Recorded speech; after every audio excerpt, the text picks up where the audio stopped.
Happy Friday to you. Q2 GDP from the UK was 0.4%, almost half of that was down to AI. Fed member Hammack is calling for an immediate US rate hike, and Fed member Barkin thinks the US economy is like a good mystery. It's Friday the 14th, I'm FxPlew, and this is the market brief.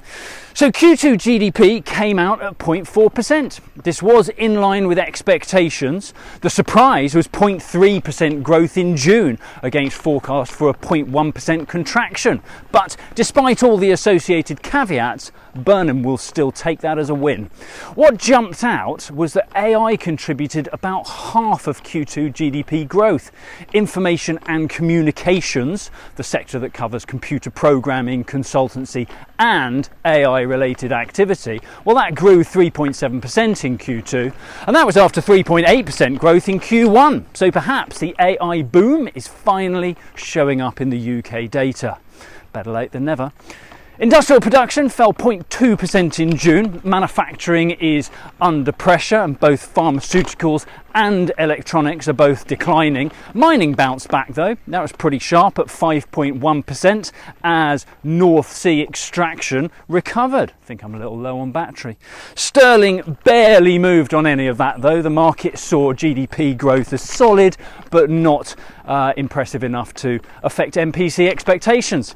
Over in the US, Beth Hammack has been on. She's the Cleveland Fed president, and she's calling for an immediate rate hike. She was one of the 3 July dissenters, and she's not changed her view. She fears that growth is too strong and could add additional inflationary pressure. Tom Barkin has also been on. The Richmond Fed president gave a speech describing the US economy like a good mystery. We have high fuel prices, falling real incomes, the worst consumer confidence and sentiment in about 70 years, yet GDP has averaged 2.5% since 2023. Demand has barely flinched. Meanwhile, as you'd expect, we've had nothing from Fed Chair Warsh. No change there. The September meeting could be a good one. In the market, cable kicks off up from yesterday's low. Sterling is around 135 against the dollar.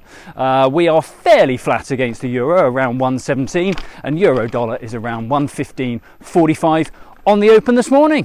So that's it from me. Better charge the air wheel for Monday. Have a great weekend. If you do not have a clue, then just tweet through and ask FxPlew.